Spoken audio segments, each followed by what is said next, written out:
Bonjour à toutes et à tous, ma team Kiefer, j'espère que vous allez bien. Aujourd'hui pour cette nouvelle vidéo, on se retrouve pour parler du match France-Maroc, résumé complet en images. C'est parti, c'est tout de suite.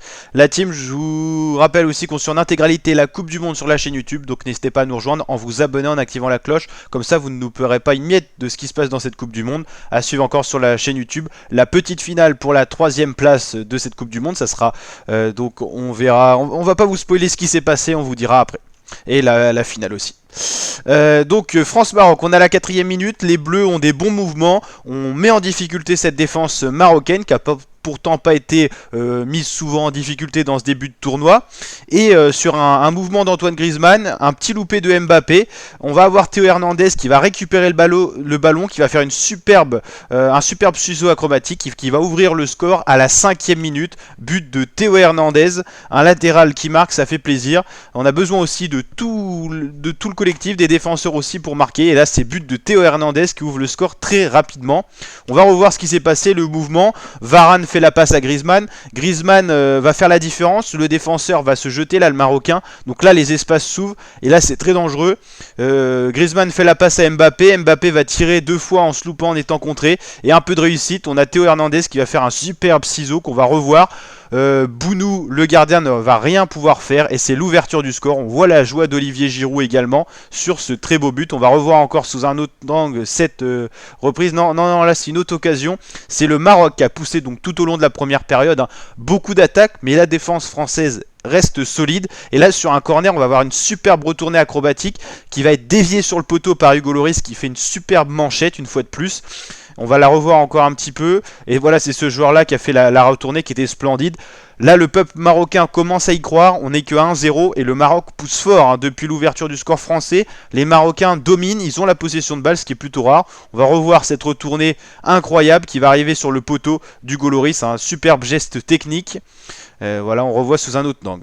Deuxième période, les Bleus mènent toujours 1-0, mais la possession de balle pour cette deuxième période doit être de 68% pour le Maroc. Le Maroc qui mérite de marquer un but, mais attention aux Bleus en contre-attaque qui sont très bons.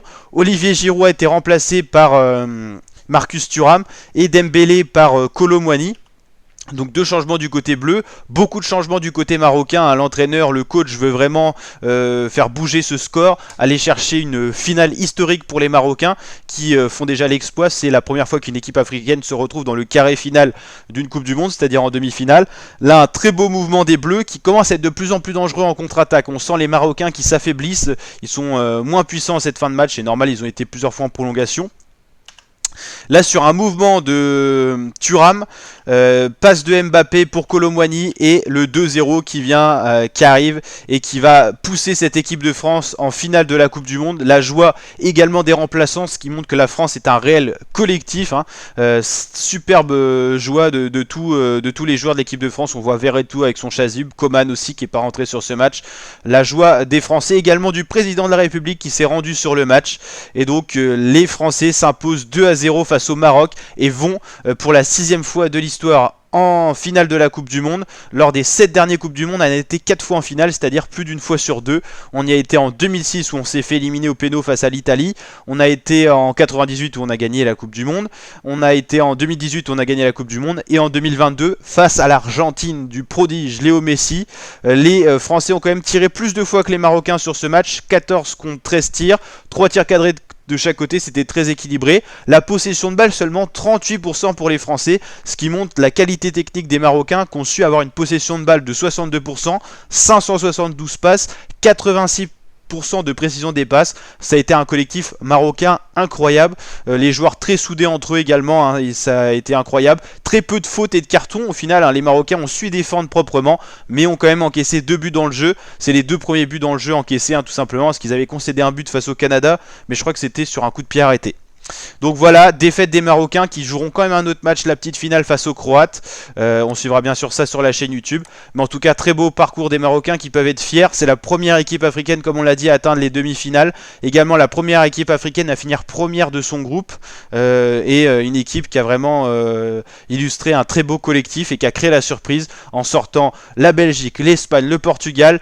Et on peut dire quand même en posant problème à la France, même si ça n'a pas suffi aujourd'hui, les Français étaient peut-être plus réalistes. Les Marocains n'ont pas eu énormément de chance, mais c'est aussi le talent individuel français qui a primé, avec Hugo Lloris qui a été incroyable, Bounou qui a peut-être été un peu fragile au niveau du gardien, mais on peut dire que la charnière centrale marocaine a été rajustée par rapport aux blessures et tout ça, et ils ont beaucoup souffert face à la France qui a beaucoup insisté sur cet endroit de jeu là, et les Marocains ont craqué plusieurs fois en étant un peu en retard, et ce qui a causé les deux buts français. Argentine-France en Coupe du Monde, ça sera la finale, grosse affiche en tout cas, et la petite finale, on vous l'a dit, c'est Croatie-Maroc le samedi 17 décembre à 16h, et le 18 le lendemain c'est Argentine-France en finale de la Coupe du Monde, pour cette Coupe du Monde 2022 au Qatar qui est magnifique et qu'on suit en intégralité sur la chaîne YouTube.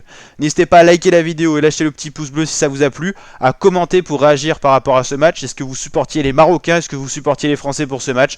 Et en tout cas félicitations aux deux équipes qui ont vraiment montré un gros niveau de jeu, et on a hâte de revoir les Marocains jouer pour tout simplement déjà cette petite finale, mais on a déjà hâte de les voir rejouer pour la CAN ou d'autres occasions, parce que franchement ils ont un beau niveau, une belle équipe qui va pouvoir poursuivre peut-être ses exploits dans le futur, et on peut déjà penser à la prochaine Coupe du Monde. Je pense que vraiment dans tous les cas il faut garder l'entraîneur qui a fait un collectif incroyable pour cet événement. Allez, ciao la team, et à très bientôt pour de nouvelles vidéos. Ciao ciao.